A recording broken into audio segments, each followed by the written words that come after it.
You know how sometimes you look at a sailboat and think, that's the one that might just work for my actual life. Not some high-flying blue water beast that eats up ocean miles like a machine, but something a little more approachable, a little more comfortable, a little more real. Well, meet the Gemini 105MC.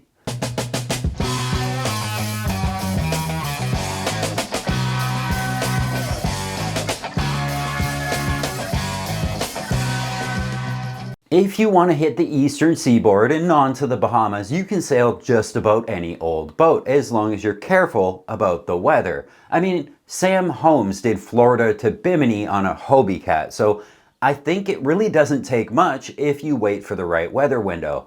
So knowing that, finding a comfortable boat to make the trip gets a whole lot easier and probably a whole lot cheaper. And I just saw this baby cat for sale for under 40 grand, which is kinda rare, and we need to have a look at it. Now, if you've ever dreamed of owning a catamaran but were slightly horrified by the price tag, this boat might just be your golden ticket. The Gemini 105MC is like the clever, frugal cousin of those big flashy cats anchored off the coast of Saint Somewhere. It may not be covered in teak and carbon fiber, but it's smart, efficient, and full of practical surprises.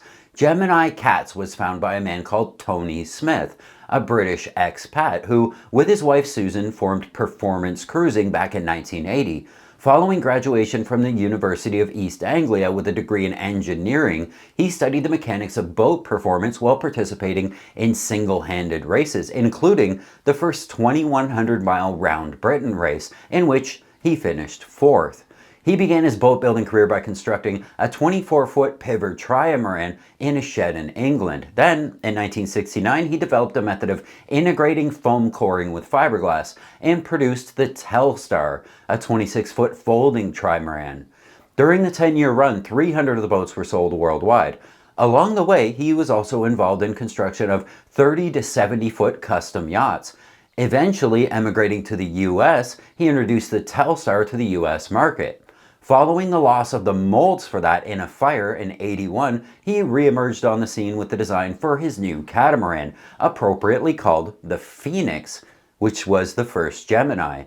In '93, the company launched the Gemini 3400, the first catamaran with lifting underhung rudder system. It was eventually modified and reintroduced as a 105M, and the 105MC is the most recent upgrade, which is what we have here.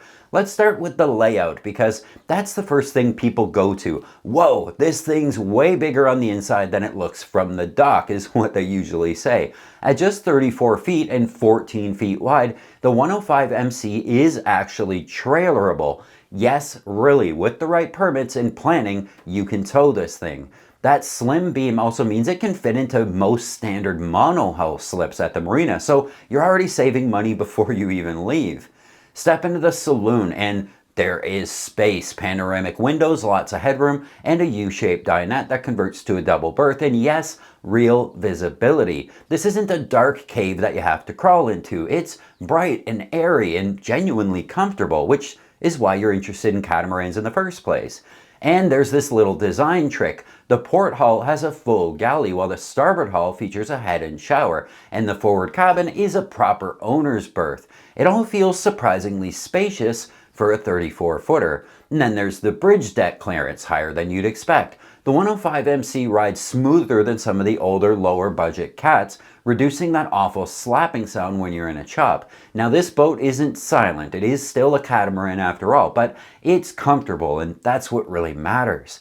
Let's talk performance, because people always assume these shorter cats are slugs, but not this one. The 105 in 105MC stands for 10.5 knots. That's the theoretical hull speed, and some owners are reporting hitting 11s. And while you won't be breaking any speed records, you will be sailing upwind better than you might expect thanks to the retractable centerboards in each hull. Drop them when you need lift and raise them when you want to skim in skinny water. Draft goes from 5.5 down to 1.5, perfect for gunk holing through the Chesapeake or sneaking into that quiet anchorage in the Bahamas. The rig is simple, a rotating mast with a mainsail and 150 Jenny on a furler. Easy to handle, even single-handed. And because the mast can rotate with the wind, you get a bit more efficiency out of your sail plan. That's not just fancy tech, it's practical engineering that gives you a few extra knots without any added work. But here's one of the coolest features, the steering. Gemini has a single rudder centered on the hull with a steering linkage that actually lets the rudder pivot when you're motoring. That means, with the help of a retractable outboard engine mounted amidship, yes, you heard that right, you can spin this boat in place. Docking, piece of cake. Reversing into a slip, you'll look like a pro, even if you're not. Now let's address the elephant on the bridge deck. Is this thing built well? The answer is generally yes, with caveats. The Gemini 105MC was built by Performance Cruising in the US for years, and the quality is generally solid. The hulls are hand-laid fiberglass, the construction is proven, and the systems are pretty straightforward. But like any production boat, especially older ones, you want to do your homework. We're looking for water intrusion around the hatches and ports, taking a good look at the standing rigging, and making sure the centerboards operate smoothly. But when maintained properly, these boats hold up well. And the resale market is strong because there's always someone looking for a practical, affordable cruising catamaran. Another thing we're looking at are stress cracks in the fiberglass. Most of these boats have them, but if they're not deep, they can be easily repaired. And speaking of affordable, let's talk dollars. A used 105MC can often be found in the wild for 40 grand, ranging up to about 100 grand depending on its age and condition. A fraction of what you'd pay for a similarly sized Lagoon or Leopard. And you don't have to give up the comfort to get it. That's why these boats are so popular with cruising couples, or liveaboards and great loopers, and sailors looking to downsize from bigger boats without giving up the sweet catamaran lifestyle. Now, sure, the finish isn't super yacht level. You're not going to find polished mahogany and ultra modern gadgets everywhere. But that's not what this boat is about. It's about function. It's about sailing in 3 feet of water and anchoring where other people can't. It's about feeling confident as a couple that you can handle this boat, live aboard it, take it out for a sunset sail, or cruise down to the Keys without needing a support team. And one more thing, it sails flat. So if you're coming from a monohull, you'd be amazed at how you can drink coffee underway without spilling it. You can cook at anchor without bracing yourself in like a rock climber. And your guests, they'll love it. No more seasick faces, no tilted horizon, just smooth, stable sailing that feels pretty easy. So who is the Gemini for? It's for the sailor who values smart design over flashy lines. It's for the cruiser who wants versatility and comfort and shallow water access. It's for the dreamer who thought a catamaran was out of reach. Until now. This boat might not be a floating palace, but it's clever, it's cozy, and it's capable. Most of all, it's attainable. If you're looking for a real-world cruising cat that won't break the bank, that's easy to handle, that opens up new cruising grounds with just that 14-foot beam, the 105 deserves a spot on your list.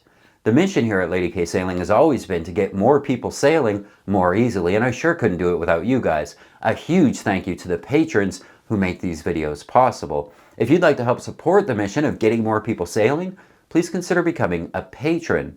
Leave a comment, let me know what you think about the Gemini. What other boats make sense for less than 50 grand? I can't wait to hear from you, and if you like this video, hit the thumbs up for me.